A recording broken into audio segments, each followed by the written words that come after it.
আমরা একটু বুঝি। Try to understand here. আপনার ভুলচাল প্রিন্টের কপিকে আমাকে সেমি মডেল তাই না? দেখেন, বোঝার চেষ্টা করেন। প্রিন্ট করে নিবেন, কম্পিউটার থেকে প্রিন্ট করে নিতে পারবেন যে কোনো জায়গা থেকে, মেইলে বা হোয়াটসঅ্যাপে দিয়ে। বোঝার চেষ্টা করেন। ইউজ অফ M2:R2, অর্থাৎ এই জিনিসগুলো কি আগে আমাকে বুঝতে হবে। অক্সিলারি ভার্বটা কি? অক্সিলারি ভার্ব মানে হচ্ছে হেল্পিং ভার্ব, অর্থাৎ যারা অন্য একটা মেইন ভার্বের পূর্বে বসে সেন্টেন্সকে কথা বলতে সাহায্য করে। তো আমার কথাটা একটু মনোযোগ দিয়ে বোঝার চেষ্টা করবেন। এই অক্সিলারি ভার্ব মূলত কত ধরনের হয়? আমার প্রথমত যে অক্সিলারি ভার্বটা আমরা জানি সেটা হচ্ছে primary auxiliary verb. Am, is, are, অজয়, are, have, has, had, do, does, did, এগুলোকে আমরা প্রাইমারি অক্সিলারি ভার্ব বলি। আরেকটা অক্সিলারি ভার্ব হচ্ছে আমাদের মডাল অক্সিলারি, যে can, could, may, might, shall, should, will, would, need to, dare to, এগুলো modal auxiliary. Primary auxiliary verb গুলো হচ্ছে আমরা টেন্সের বিভিন্ন স্ট্রাকচারে ব্যবহার করি। Present tense, past tense, future tense, এর ভিতরের যে ক্লাসিফিকেশন গুলো আছে সেই সব জায়গাতে আমরা প্রাইমারি অক্সিলারি ভার্ব গুলোকে ব্যবহার করি।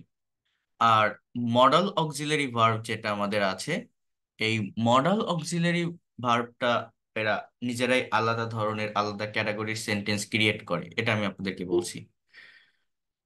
এই মডালের আরেকটা পার্ট হচ্ছে সেমি মডাল। সেমি মডাল মানে কি? অর্ধ মডাল। মানে বিষয়টা হচ্ছে এরকম, এই ভার্বগুলোর চেহারাটা প্রাইমারি অক্সিলারি ভার্বের মতো দেখতে, প্রাইমারি অক্সিলারি ভার্ব, বাট এরা কাজ করে মডাল অক্সিলারি ভার্ব, অর্থাৎ একটা ফ্রেজাল ভার্বের মতো আর কি এগুলো তৈরি হয়।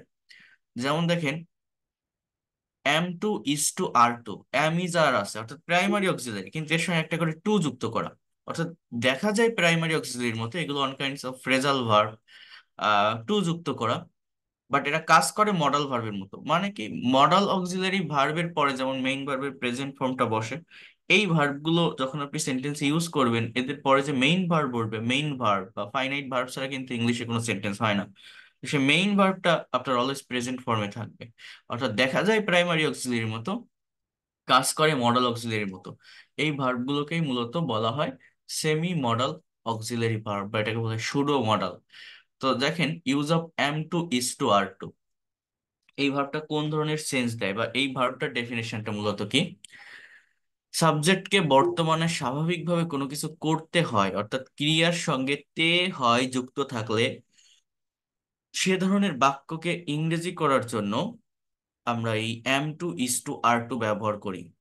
সাবজেক্ট প্লাস M2:R2 প্লাস ভার্বের বেস ফর্ম, অর্থাৎ কাউকে কোনো কিছু করতে হয়, কারো কোনো কাজ করা লাগে, এবং এই কাজটা একটা রেসপন্সিবিলিটি, একটা ডিউটির সাথে করা লাগে, অর্থাৎ এটা এমন কোনো কাজ যে কাজটা করার ইচ্ছা না থাকলেও করা লাগে, করতে হয় প্রয়োজনের জন্য।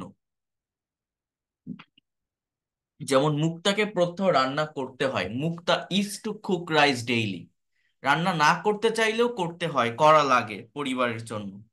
ঠিক আছে? তো এই মুক্তা সাবজেক্ট, ইজ টুটা আমার সেমি মডাল অক্সিলারি ভার্ব, আর এই কুক যে শব্দটা এটা আমার মেইন ভার্ব। সেইভাবে এই সেন্টেন্স গুলো তৈরি হয়। জাকিরকে প্রত্যহ অফিসে যেতে হয়, আমি আবারও বলছি, এই কাজটা কোনো ব্যক্তির করার ইচ্ছা না থাকলেও করা লাগে, করতে হয়, দায়িত্ব বা উম, কর্তব্য, ডিউটি আর রেসপন্সিবিলিটি প্লে করার জন্য। জাকিরকে অফিসে যেতে হয়, তার অফিসে যাওয়া লাগে, অফিসে না গেলে সে বেতন পাবে না, তো খাবে কি করে? তো অফিসে তো তার যাওয়া লাগবে। Zakir is to go to office everyday. ছাত্রদের প্রচুর অধ্যয়ন করতে হয়। কেন করতে হয়? মানে এই কাজগুলোর পিছনে একটা রিজন থাকে, এই জিনিসটার জন্য তার করা লাগছে বিষয়টা। স্টুডেন্টস আর টু স্টাডি মাস, ছাত্রদের প্রচুর অধ্যয়ন করতে হয়, পরীক্ষায় ভালো রেজাল্ট করবে এই জন্য তারা পড়াশোনা করে। তো এইভাবে M2:R2 এর বাংলা সেন্স বা বাংলা মিনিংটা হচ্ছে কাউকে কোনো কিছু করতে হয়, এরপরে ভার্বের প্রেজেন্ট ফর্মটা বসবে। এগুলো যখন আপনি নেগেটিভ করবেন, এটা খুবই সিম্পল, যেটা এখানে আমার মেইন সেন্টেন্স বা অ্যাফার্মেটিভ সেন্টেন্সে অক্সিলারি ভার্ব আছে, সেহেতু এই অক্সিলারি ভার্বগুলোর সাথে নট বসালে সেন্টেন্স নেগেটিভ হবে, অক্সিলারি ভার্বগুলো সাবজেক্টের আগে নিয়ে আসলে সেন্টেন্স ইন্ট্রোগেটিভ হবে। যেমন এখানে সেন্টেন্সগুলো কেমন? তাদের প্রত্যহ স্কুলে যেতে হয় না, they are not to go to school everyday. পপিকে ভাত রান্না করতে হয় না, Popi is not to cook rice daily. Popi is not to cook rice daily. আমার এখন ক্লাস নিতে হয় না, I am not to take a class now. যখন আপনি ইন্টারোগেটিভ করবেন জাস্ট অক্সিলারি ভার্বটা, কি সমস্যা, যখন আপনি ইন্টারোগেটিভ করবেন জাস্ট অক্সিলারি ভার্বটা সাবজেক্টের আগে আসবে। কি হবে? ইভানকে কি প্রত্যহ পড়তে হয়? Is Ivan to read everyday? তাদের কি প্রত্যহ কাজ করতে হয়? Are they to work everyday? কি বলছি? ইভানকে কি প্রত্যহ পড়তে হয়? Is Ivan to read everyday? Are they to work everyday? তাদের কি প্রত্যহ কাজ করতে হয়? সো এগুলো হচ্ছে am to is to are to এর ব্যবহার। এখানে আরো ডিটেলসে সেন্টেন্স তৈরি করা আছে, এগুলো আমাদের একটু শিখতে হবে। যেমন দেখেন, Ruma is to cook rice. রুমাকে ভাত রান্না করতে হয়। Ruma is to cook rice. রুমাকে ভাত রান্না করতে হয়। রো- Rahim is to go to market everyday. রহিমকে প্রতিদিন বাজারে যেতে হয়। I am to read book. আমাকে বই পড়তে হয়। They are to practice. তাদেরকে প্র্যাকটিস করতে হয়। She is to catch fish. তাকে মাছ ধরতে হয়। যখন আপনি নেগেটিভ করবেন, ওই অ্যাম ইজ এর সাথে নট বসালেই নেগেটিভ হয়ে যাবে, যে Rahim is not to go to market, I am not to read book, they are not to practice, she is not to catch fish.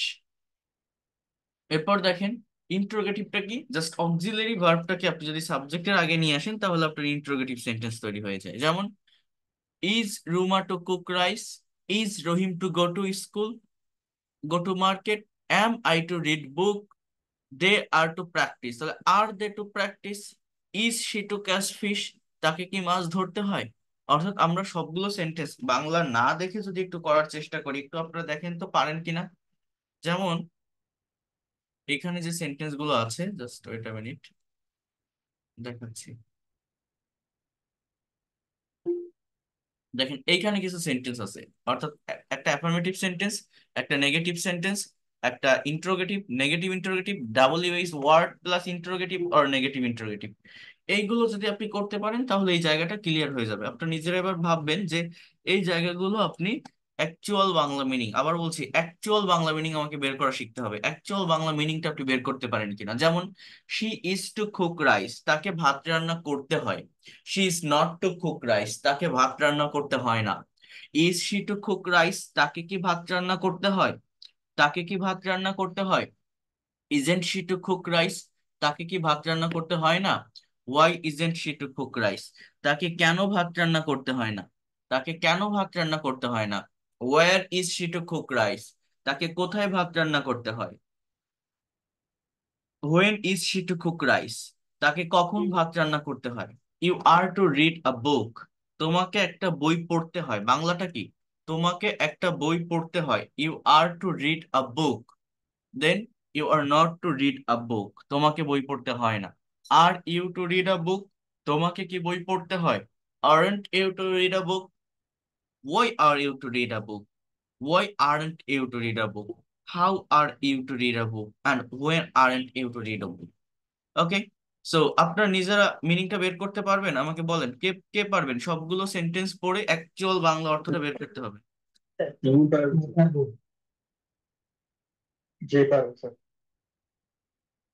আচ্ছা, তাহলে অন্যরা একটু মিউট রাখেন, যে কোনো একজন একটু পড়বেন, দেখি কে। জান্নাতুল্লাহ, দেখি আপনি আনমিউট করেন। হ্যাঁ পড়েন তো, পড়ে বাংলা বলেন। সে ইজ টু কুক রাইস। তার রান্না করতে হয়।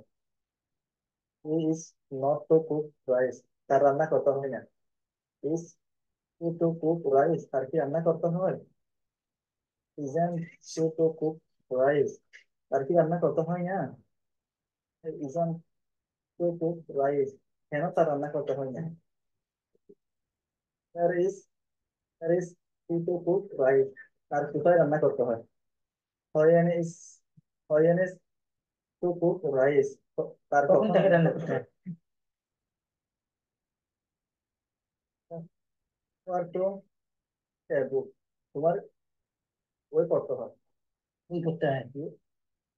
এই অন্য এটা অন্যজন কখন কথা রান্না বলেন হয়? কেন? মিউট রাখেন। হ্যাঁ পড়েন, তোমাকে বই পড়তে হয়, তোমার না। তাকে রান্না করতে হয়, তার না। হ্যাঁ এইভাবে বলেন। তোমার নট টু রিড এ বুক। তোমার বই পড়তে হয় না। তোমাকে তোমাকে ইউ তো বই পড়তে হয় না। বই পড়তে হয় না। হুম। ইউ তো রিড এ বুক। তোমার কি বই পড়তে হয়? ইউ টু রিড এ বুক। তোমাকে কি বই পড়তে হয় না? আর টু এ বুক, তোমাকে কখন বই পড়তে হয়? আরএন্ট ইউ টু রিড এ বুক। তোমাকে বই পড়তে হয় না। আর ইউ রিড এ বুক, তোমাকে বই পড়তে হয়। তোমাকে কিভাবে বই পড়তে হয়? হ্যাঁ, হোয়েন আরন্ট ইউ টু কিভাবে বই? রিড আ বুক, তোমাকে কখন বই পড়তে হয় না। আচ্ছা, ধন্যবাদ। তো দেখেন, একটু বোঝার চেষ্টা করেন, জাস্ট ওয়েট মিনিট। তাহলে এই am to is to are to এর মানে হচ্ছে কাউকে কিছু করতে হয়। এখন আমাদের আরেকটা ভার্ব আছে, সেটা হচ্ছে ওয়াজ টু, ওয়ার টু, যার বাংলা অর্থ হচ্ছে কাউকে কোনো কিছু করতে হতো। কাউকে কোনো কিছু করতে হতো অর্থাৎ অতীতে কারো কোনো কাজ করা লাগতো। যেমন আমার রান্না করতে হতো, I was to cook rice. হ্যাঁ, I was to cook rice. মনে করেন আমি আহ আগে অনেক গরিব ছিলাম, মানুষের বাড়িতে কাজ করতাম। এখন একটা লটারি জিতে বড়লোক হয়ে গেছি। তো আমি সে আমার অতীতের দিনগুলোকে আমি স্মরণ করছি যে আমি আগে মানুষের বাড়িতে, আমার আগে কাজ করা লাগতো, কাপড় কাচা লাগতো, রান্না করা লাগতো। তো এই কথাগুলো আমি বলছি যে আমাকে রান্না করতে হতো। কিভাবে বলবো? I was to cook rice. রহিম সাহেবকে অফিসে যেতে হতো, mister Rahim was to go to office. মনে করেন মিস্টার রহিম নামের একজন ব্যক্তি যে আগে প্রতিদিন অফিস করতো, এখন সে রিটায়ার্ড হয়ে গেছে। তো তার আগের কষ্টের দিনগুলোর কথা স্মরণ করছে যে আমাকে অফিসে যাওয়া লাগতো, আমাকে অফিসে যেতে হতো। I was to go to office. হ্যাঁ। সো রূপাকে স্কুলে যেতে হতো, Rupa was to go to school. তোমাকে বই পড়তে হতো, you were to read books. আমাদের মাঠে গিয়ে অনুশীলন করতে হতো, সরি তাদের, they were to practise everyday in the field. They were to practise everyday in the field, তাদের মাঠে অনুশীলন করতে হতো। তো এইভাবে এই সেন্টেন্স গুলো তৈরি হয়। এখন আপনাদের আরেকটা বিষয় একটু বুঝতে হবে, এই যে আমি যে কথাগুলো বলছি, am to is to are to এর বাংলা অর্থটা হচ্ছে যে কাউকে কোনো কাজ করতে হয়, কারো কোনো কাজ করা লাগে, করার প্রয়োজন হয়। আর ওয়াজ টু ওয়্যার টু মানে কি? কাউকে কোনো কাজ করতে হতো। এখন এই অ্যাম ইজ আর ওয়াজ ওয়্যার এর ভিতরে আপনি যদি আরেকটা ভার্বের ব্যবহার করেন, সেটা হচ্ছে সাপোজ। জাস্ট এই একটা ওয়ার্ড সাপোজ, মানে কোনো কিছু করার কথা, অর্থাৎ am suppose to, is suppose to, are suppose to, was suppose to, were suppose to. এটাও একটা phrasal semi modal auxiliary verb হিসেবে কাজ করে এবং আপনার মিনিংটা সম্পূর্ণ চেঞ্জ হয়ে যায়। যেমন আমি যদি এরকম একটা সেন্টেন্স আপনাকে একটু দেখাই, খেয়াল করেন। এই যে কারো কোনো কাজ করার কথা বোঝাতে এটা ব্যবহৃত হয়। I am suppose to go to office, আমার অফিসে যাওয়ার কথা। You are suppose to go to the airport, তোমার এয়ারপোর্টে যাওয়ার কথা। He is suppose to drive a car, তার গাড়ি চালানোর কথা। They are suppose to eat at Rahim's home, তাদের আজ রহিমের বাড়িতে খাওয়ার কথা। দে আর সাপোজ টু, মানে আর সাপোজ টু এতটুকু ধরে আমার অক্সিলারি, এটাকে বলছি আমি সেমি মডাল অক্সিলারি, দেন ইট শব্দটা আমার মেইন ভার্ব। ঠিক আছে? এইভাবে এই সেন্টেন্স গুলো তৈরি হয়। I am suppose to give a presentation today, এই সাপোজ টু ভার্ব কিন্তু প্রচুর পরিমাণে ব্যবহার হয়, মানে প্র্যাকটিক্যাল স্পোকেনেও। I am suppose to give a presentation today, আমার আজ একটা প্রেজেন্টেশন দেওয়ার কথা। You are suppose to sing a song today, তোমার আজ একটা গান গাওয়ার কথা। He is suppose to play cricket, তার ক্রিকেট খেলার কথা। তাহলে কাউকে কোনো কিছু বা কারো কোনো কাজ করার কথা, am is are suppose to. এখন যে কথাটা বারবার বলছি, আমার শুধু সেন্টেন্স তৈরি করলে হবে না, একটা সেন্টেন্সকে নেগেটিভ করতে হবে, ইন্ট্রোগেটিভ করতে হবে। যেমন এগুলো কিভাবে আমি করব, বোঝার চেষ্টা করেন। হি is suppose to go to airport today, তার আজ বিমানবন্দরে যাওয়ার কথা। He is not suppose to go to airport today, তার বিমানবন্দরে যাওয়ার কথা না। Is he suppose to go to airport today, তার কি আজ বিমানবন্দরে যাওয়ার কথা। Is he suppose to go to airport today, তার কি আজ বিমানবন্দরে যাওয়ার কথা। Isn't he suppose to go to airport today, তার কি আজ বিমানবন্দরে যাওয়ার কথা না। When is he suppose to go to airport today, তার আজ কখন বিমানবন্দরে যাওয়ার কথা। তার আজ কখন বিমানবন্দরে যাওয়ার কথা। Y isn't he suppose to go to airport today, তার কেন বিমানবন্দরে যাওয়ার কথা না। তো এইভাবে এই সেন্টেন্স গুলো তৈরি করতে হবে। আর এই অ্যাম ইজ আর এর জায়গায় ওয়াজ ওয়ার সাপোজ টু যদি আমার থাকতো, তার বাংলা অর্থ কি হতো? যে কোনো একটা কাজ কারো করার কথা ছিল, কোনো একটা কাজ কারো করার কথা ছিল।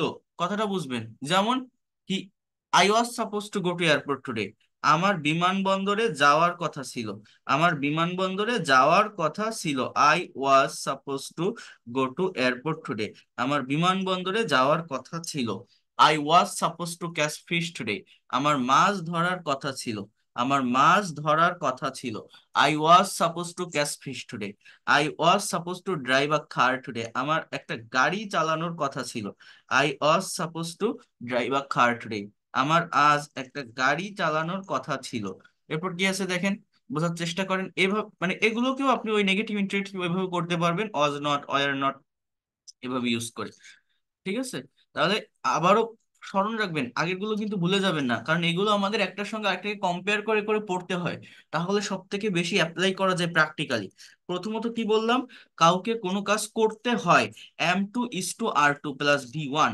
কাউকে কোনো কাজ করতে হতো, was to were to। আর কারো কোনো কাজ করার কথা, করার কথা, am is are supposed to। কারো কোনো কাজ করার কথা, am is are supposed to। কারো কোনো কাজ করার কথা ছিল, কারো কোনো কাজ করার কথা ছিল, ওয়াজ ওয়ার সাপোজ টু। এই গেল am is are was were to এবং সাপোজ টু ভার্বের ব্যবহার। এখন আমাদের আরেকটা ভার্ব আছে, সেটা হচ্ছে হ্যাভ হ্যাজ হ্যাড। আবারও বলছি, হ্যাভ হ্যাজ হ্যাড। বাট এখানে আরেকটা ভার্ব আছে যেটা সেমি মডাল অক্সিলারি। আমি এটা সব স্টুডেন্টদেরকে শিখাই না, ওইভাবে দেখাই না, কারণ অনেকে এই জিনিসটা ভালোভাবে বোঝে না, অনেকে মনেই করে না এটা সেমি মডাল অক্সিলারি ভার্ব। সেটা কি আমি একটু আপনাদের বুঝাই বলি। এটা অনেক সময় বিভিন্ন কম্পিটিটিভ এক্সামেও আসে।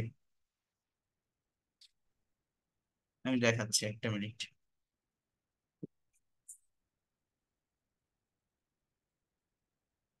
আমি একটা ব্ল্যাঙ্ক পেজে আসি। দেখেন, মনে করেন আমি যদি এরকম একটা কথা বলি, জাস্ট ওয়েট এ মিনিট। মনে করেন আমি ইংলিশে এরকম একটা কথা বলছি বা একটা সেন্টেন্স লিখছি, যে হি ইজ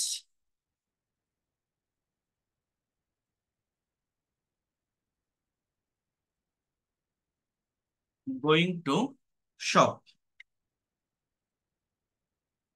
সে একটা দোকানে যাচ্ছে। এই যে সেন্টেন্সটা আমি লিখলাম, এই যে বাক্যটা লিখলাম, এই বাক্যটা কোন টেন্সের সেন্টেন্স বলতে পারবেন?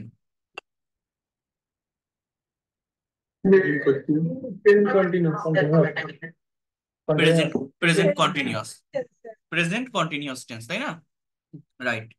তাহলে দেখেন, আমি যদি এরকম আরেকটা সেন্টেন্স লিখি, হি is going to open a shop.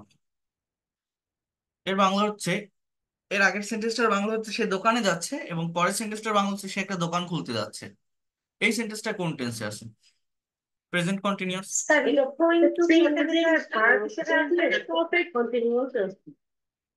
হ্যাঁ স্যার, এটা কি মানে হচ্ছে ইজ গোইং টু, এটা কি একটা ভার্ব হ্যাঁ, তাহলে হিসেবে এইখানে মেইন বিষয়টা আছে? হচ্ছে আমাকে বুঝতে হবে যে প্রেজেন্ট কন্টিনিউয়াস টেন্সের ডেফিনেশন কি। যে কোনো একটা কাজ এই মুহূর্তে হচ্ছে বা চলছে বোঝালে তাকে প্রেজেন্ট কন্টিনিউয়াস বলে। ইনস্ট্যান্টলি কোনো কাজ হচ্ছে বা চলছে। যেমন সে বাজারে যাচ্ছে, হি ইজ গোয়িং টু মার্কেট। হ্যাঁ, আমি বই পড়ছি, আই এম রিডিং বুক। আমি এখন আপনার ক্লাস নিচ্ছি, I am taking your class, you are doing my class. So these are present continuous tense. But এটা এটা দেখা যাচ্ছে present continuous tense. He is going to open a shop, এর বাংলা অর্থ হচ্ছে সে একটা দোকান খুলতে যাচ্ছে। বাট এই সেন্টেন্সের ইনার মিনিংটা কেমন জানেন? সে দোকান খুলতে যাচ্ছে মানে সে এখন দৌড়াচ্ছে না।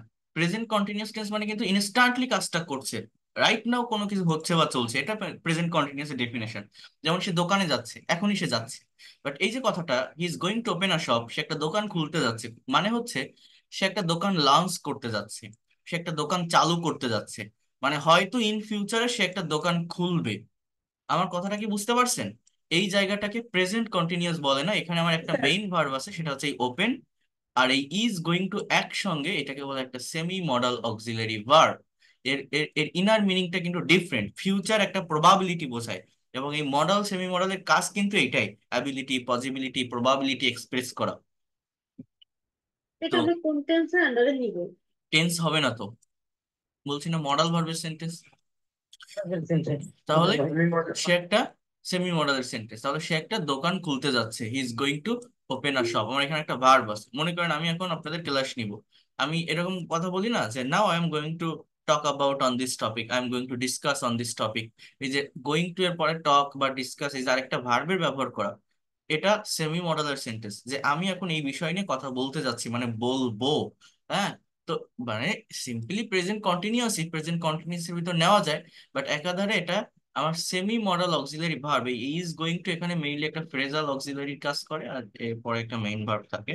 একদমই রিসেন্টলি বা রাইট নাও কিছু করতে যাচ্ছি এরকম বোঝায় না, ইন ফিউচারে বা সামনে কাজটা করব, করার প্ল্যান আছে, পরিকল্পনা আছে, এই ধরনের একটা সেন্স বুঝাচ্ছি। এইগুলো বোঝাচ্ছে। আচ্ছা, এরপর দেখেন কোথায় ছিলাম। হ্যাঁ, এই যে have to, has to, had to. Am to, is to, are to মানে কাউকে কিছু করতে হয়, ওয়াজ টু, হ্যাড টু করতে হতো, am is are suppose to করার কথা, ভুলে যাবেন না, আবারও বলছি, ওয়াজ আর সাপোজ টু করার কথা ছিল। এখানে আছে have to, has to, had two, এখানে হ্যাড হবে। তো হ্যাভ টু এবং হ্যাজ টু মানে কাউকে কোনো কিছু করতে হবে, এবং এই করাটা বাধ্যতামূলক ভাবে, কারো কোনো কাজ করা লাগবে, কাউকে কোনো কাজ বাধ্যতামূলক ভাবে করতে হবে। এই জায়গায় হচ্ছে হ্যাভ টু এবং হ্যাজ টু বসে, এটা পার্সন ভেদে পরিবর্তন হয়। সেন্টেন্সের সাবজেক্ট যদি থার্ড পার্সন সিঙ্গুলার নাম্বার হয় তাহলে আপনার হ্যাজ টু হবে, আদারওয়াইজ হ্যাভ। কাউকে কোনো কাজ করতে হবে।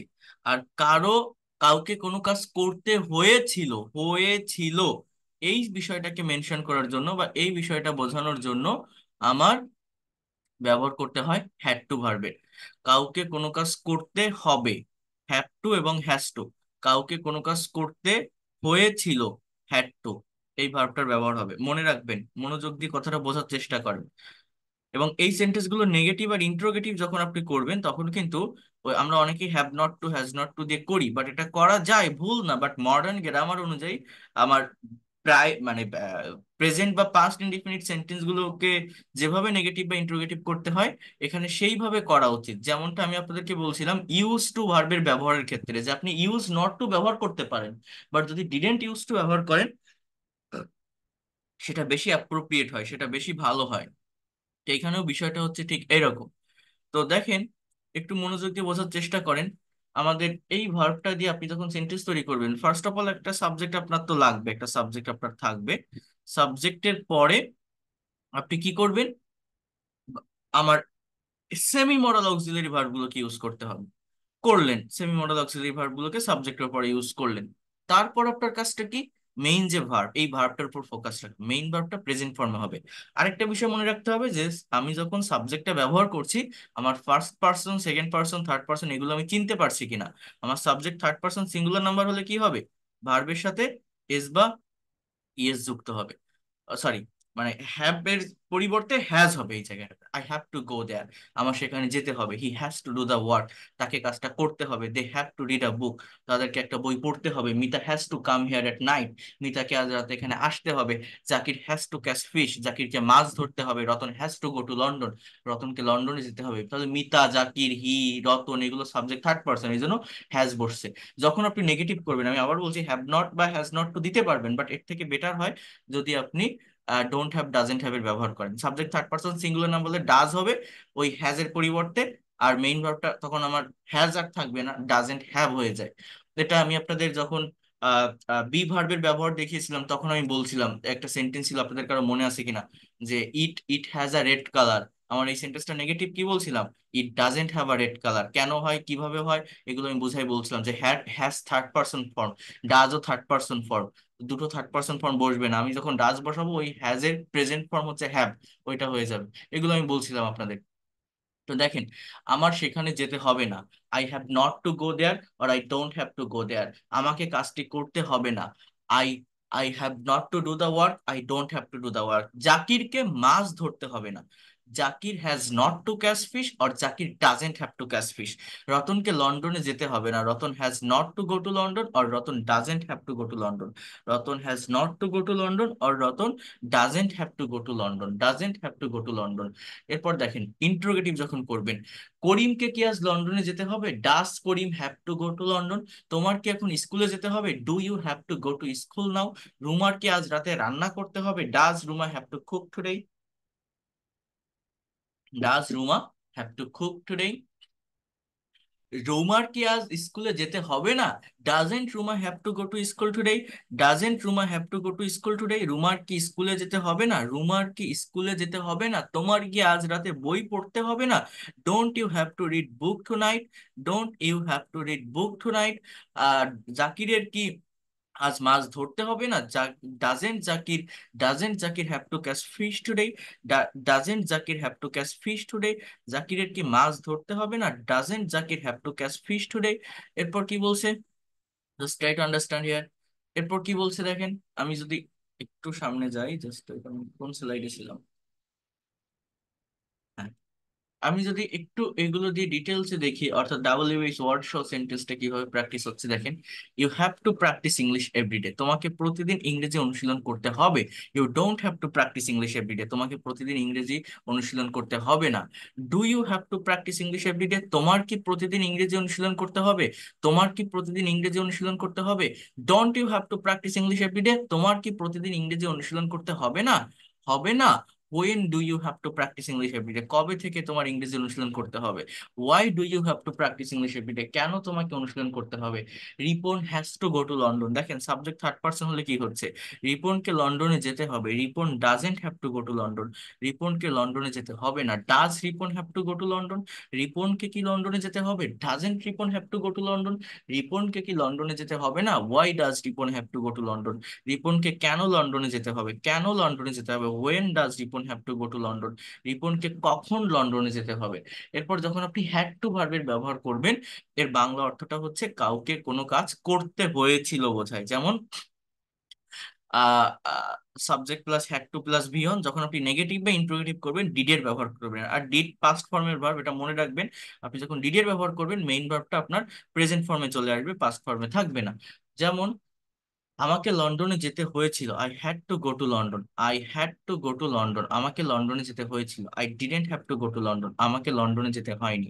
I didn't have to go to London, আমাকে কি লন্ডনে যেতে হয়েছিল? Did I have to go to London, did I have to go to London, আমাকে কি লন্ডনে যেতে হয়নি? Didn't I have to go to London, didn't I have to go to London, আমাকে কি লন্ডনে যেতে হয়নি? এরপর দেখেন জাকিরকে ইংরেজি শিখতে হয়েছিল, mister Zakir had to learn English, জাকিরকে ইংরেজি শিখতে হয়নি। Zakir didn't have to learn English, Zakir didn't have to learn English. জাকিরকে কি ইংরেজি শিখতে হয়েছিল? Did Zakir have to learn English, জাকিরকে কি ইংরেজি শিখতে হয়নি? Didn't Zakir have to learn English. Why did Zakir have to learn English, জাকিরকে কেন ইংরেজি শিখতে হয়েছিল? When did Zakir have to learn English, when did Zakir have to learn English, জাকিরকে কখন ইংরেজি শিখতে হয়েছিল? তাহলে am to is to are to, তা এর মানে কি কাউকে কোনো কাজ করতে হয়। অস টু ওয়ার টু, কাউকে কোনো কাজ করতে হয়েছিল, কাউকে কোনো কাজ করতে হয়েছিল, হ্যাঁ, সরি হতো। Am is are suppose to, কারো কোনো কাজ করার কথা। অজ আর সাপোজ টু, করার কথা ছিল। হ্যাভ টু হ্যাজ টু, কাউকে কোনো কাজ করতে হবে। হ্যাড টু, কাউকে কোনো কাজ করতে হয়েছিল। হ্যাড টু মানে করতে হয়েছিল। এখানে আর দুইটা ভার্ব আছে, সেই দুইটা একটু আপনাদেরকে দেখতে হবে। সেটা হচ্ছে, দেখেন একটু বোঝার চেষ্টা করেন। উড লাইক টু, এই জিনিসটা একটু বোঝেন, এটাও কিন্তু আমার একটা ফ্রেজাল ভার্ব এবং সেমি মডাল অক্সিলারি ভার্বের ভিতরে এটা যায়। উড লাইক টু, এই ভার্বের ব্যবহারটা কিভাবে হয় দেখেন। আমরা জানি উড লাইক টু এবং ওয়ান্ট, WANT, উভয়ের অর্থ হলো চাওয়া, চাওয়া, হ্যাঁ। কিন্তু ব্যবহারগতভাবে এদের পার্থক্য আছে। অর্থাৎ উড লাইক টু এর অর্থ হলো ভদ্রতার সাথে কোনো কিছু চাওয়া, আর ওয়ান্ট এর অর্থ হলো ব্যক্তির নিজের ইচ্ছায়, মানে ইনফরমালি কোনো কিছু চাওয়া অর্থে ওয়ান্ট এর ব্যবহারটা হয়। কেউ কোনো কিছু দিতে রাজি হলেও জোরপূর্বক তার থেকে নেওয়া অর্থ প্রকাশ করে আপনি যদি ওয়ান্ট ব্যবহার করেন। আর কথাবার্তা বলার ক্ষেত্রে যেহেতু ভদ্রভাবে বলা উচিত, সেহেতু আমার ওয়ান্টের পরিবর্তে আমি যদি উড লাইক টু ব্যবহার করতে পারি, সেটা বেশি পারফেক্ট হয়, সেই বিষয়টা বেশি অ্যাপ্রোপ্রিয়েট হয়। এটা হচ্ছে মেইন কথা। যেমন আমাকে একটু এই জিনিসটা বুঝতে হবে, দেখেন আমি মনে করেন একটা প্রেজেন্টেশন দিব ইংলিশে, অনেক অডিয়েন্স আমার সামনে, আমি যদি বলি I want to say something about this topic, আমি টপিক সম্পর্কে বলতে চাই, এটা খুবই ইনফর্মাল একটা মিনিং দেয়। হ্যাঁ, ওয়ান্টের পরিবর্তে আপনি যদি উড লাইক টু এর ব্যবহার করেন, তাহলে অনুমতি নিয়ে চাওয়া বা পলাইটলি কোনো কিছু বলতে চাওয়া, এই ধরনের একটা মিনিং আমার সেই জায়গাটাতে এক্সপ্রেস করে। যেমন আমি সেখানে যেতে চাই, I would like to go there, I would like to go there. আমি এখন বরিশাল যেতে চাই, now I would like to go to Barishal. Mimi আজ রাতে নাচতে নাচতে একটি গান গাইতে চাই, Mimi would like to sing a song dancing tonight. হ্যাঁ, Mimi would like to sing a song. তারা হেঁটে হেঁটে গল্প করতে চায়, they would like to gossip walking. I would like to drink a glass of water, আমি এক গ্লাস পানি পান করতে চাই। সাবজেক্ট আমার থাকবে, then would like to plus ভার্বের প্রেজেন্ট ফর্ম। নীলা আপা জাকিরের সাথে দেখা করতে চান, নীলা আপা would like to meet with Zakir. হ্যাঁ, এগুলো আপনি ইন্টারোগেটিভ করতে পারবেন। যেমন আপনি কি আমাকে সাহায্য করতে চান, would you like to help me, would you like to help me. আপনি কি আমাকে সাহায্য করতে চান, কবির কি ব্যাংকে টাকা জমা দিতে চাই, would Kabir like to deposit money in the bank, would Kabir like to deposit money in the bank. Would you would you like to have your lunch with us, তুমি কি আমাদের সাথে দুপুরের খাবার খেতে চাও, would you like to have your lunch with us. ও would Rahim like to learn with Mostak, রহিম কি মোস্তাকের কাছে পড়তে চায়, would Rahim like to learn with Mostak, রহিম কি মোস্তাকের কাছে পড়তে চায়। এর আগে আপনি যদি ডাব্লিউএইচ ওয়ার্ড অ্যাড করেন, তাহলে ডাব্লিউএইচ ওয়ার্ড যুক্ত ইন্টারোগেটিভ সেন্টেন্স হবে। যেমন আপনি কি খেতে চান, what would you like to eat, আমি রুটি খেতে চাই, I would like to eat bread. আপনি কখন রাতের খাবার খেতে চান, when would you like to have your dinner, I would like to have my dinner at 8 p.m.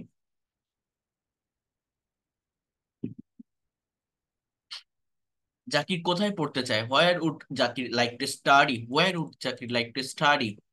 Suman কেন বিদেশে যেতে চায়, হয় Suman would like to go abroad, Suman উচ্চ শিক্ষার জন্য বিদেশে যেতে চায়, Suman would like to go abroad for higher education, higher studies. তুমি কিভাবে আমাকে সাহায্য করতে চাও, how would you help me, I would like to help you, I would like to sorry help you by paying some money, who would like to help you, কে তোমাকে সাহায্য করতে চাই, mister Karim would like to help me, mister Karim আমাকে সাহায্য করতে চায়, mister Karim আমাকে সাহায্য করতে চায়।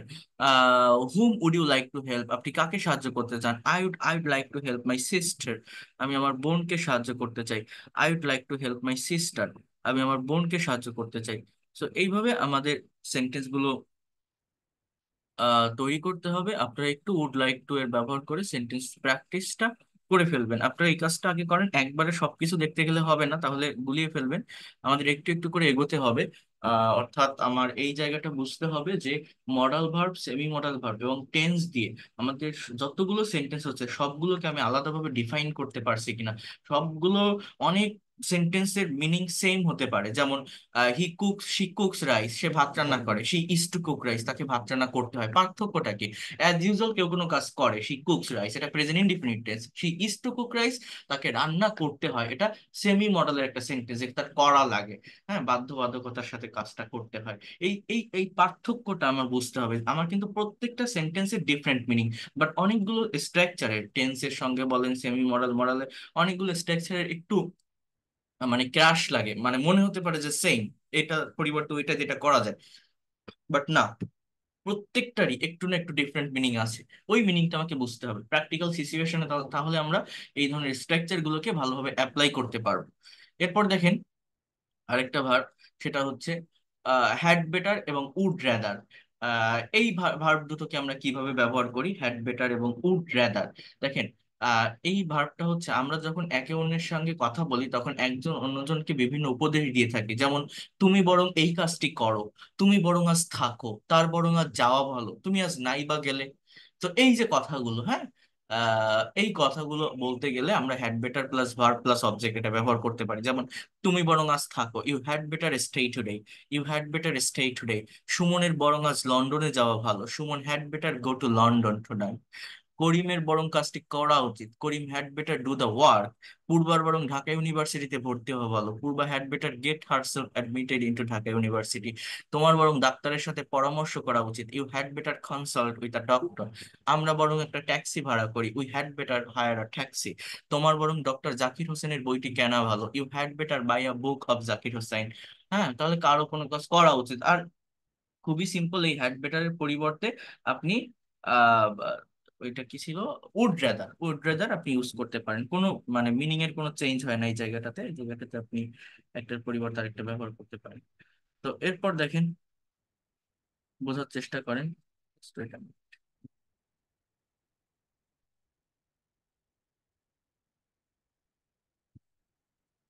একটা মিনিট একটু ওয়েট করেন প্লিজ।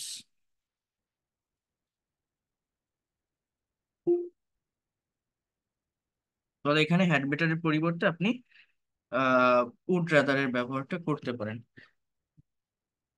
যেমন এখানে আরো কিছু সেন্টেন্স আছে, সেটা হচ্ছে যে আমি নেগেটিভ করব কিভাবে। এখানে নট এর ব্যবহার করতে হয় হ্যাড বেটার এর পর, যেমন তুমি আজ নাইবা গেলে, you had better not go today, এটা বরং না করাই তোমার জন্য ভালো হবে। You had better not use it, ঐশীর বরং এখন গোসল না করাই ভালো। Oishi had better not bath now, তোমার বরং এদিক ওদিক না ছোটাই ভালো হবে। You had better not wander about, করিমের বরং রহিমের সাথে কথা না বলাই ভালো হবে। Karim had better not talk to Rahim, তাকে কথা না বলাই বরং আমাদের জন্য ভালো হবে। We had better not tell him this, Zakir সাহেবের বরং এ দুধ না পান করাই ভালো হবে। Zakir had better not drink this milk. হ্যাঁ, আর এর পরিবর্তে উড রাদার, যেমন আমার বরং এই কাজটা করা ভালো, I would rather do this work. তোমার বরং ভাত খাওয়াই উচিত, you would rather eat rice. তোমার বরং রুটি খাওয়া উচিত, you would rather eat bread. আমাদের বরং ওই পথে না যাওয়া ভালো, we would rather not go this way. আমাদের বরং এই পথে যাওয়া ভালো, we would rather go through that way, we would rather go through that way. তাহলে এই যে হ্যাড বেটার বা উড রাদার এর ব্যবহারটা আপনারা একটু করবেন, তাহলে আমি টোটাল সেন্টেন্স গুলো কি বলছি একসঙ্গে সবগুলো সেন্টেন্সকে একটু বোঝার চেষ্টা করতে হবে। He is to go to office, তাকে অফিসে যেতে হয়। He was to go to office, তাকে অফিসে যেতে হতো। He is suppose to go to office, তার অফিসে যাওয়ার কথা। He was suppose to go to office, তার অফিসে যাওয়ার কথা ছিল। He has to go to office, তাকে অফিসে যেতে হবে। He had to go to office, তাকে অফিসে যেতে হয়েছিল। He would like to go to office, সে অফিসে যেতে চায়। He had better, or you can say would rather, RATH, rather go to office, তার বরং অফিসে যাওয়া ভালো। এই কয়টা সেন্টেন্স হচ্ছে আমার মূলত সেমি মডেল অক্সিলারি ভার্ব। নিজেরা এগুলোর বাংলা মিনিংটা ভালোভাবে ডিফাইন করার চেষ্টা করবেন, নতুন আরেকটা ভার্ব দিয়ে এই ভার্বগুলোর পরে এই এই সেন্টেন্স গুলো একটু তৈরি করবেন। এগুলো আপনারা আগে কাভার করবেন, কাভার করার পর আমি নেক্সট ক্লাসে আপনাদেরকে দেখাবো যে আমরা সবগুলো দিয়ে, অর্থাৎ এই মডাল, সেমি মডেল এবং টেন্স দিয়ে একসঙ্গে ঠিক মানে অ্যাকচুয়াল কতগুলো সেন্টেন্স তৈরি করতে পারি, তাদের অ্যাকচুয়াল মিনিংটা কি দাঁড়ায়, এই বিষয়গুলো আমি দেখাবো। সেগুলোকে টোটালি কিভাবে নেগেটিভ ইন্টারোগেটিভ করতে হয় তার উপর একটা ফাইল আমি পাঠিয়ে দিব। আমি আজকের ক্লাসের পরে সেই ফাইলটা পাঠিয়ে দিব। আগে থেকে যদি একটু চর্চা করতে পারেন ভালো হবে, তাহলে আমরা নেক্সটে প্যাসিভ ভয়েসটা ভালোভাবে ডেভেলপ করতে পারবো। এবং প্যাসিভ ভয়েসটা শিখতে পারলে আমরা প্র্যাকটিক্যাল স্পিকিং, কনভারসেশন প্র্যাকটিস, আপনাদের কাছ থেকে যে প্রেজেন্টেশন নেওয়া, সেই জায়গাটাতে মুভ করতে পারবো। আর জাস্ট 2টা বা 3টা ক্লাস পরে আমরা সেই জায়গাটাতে মুভ করতে পারবো। আর আমার এখন ওই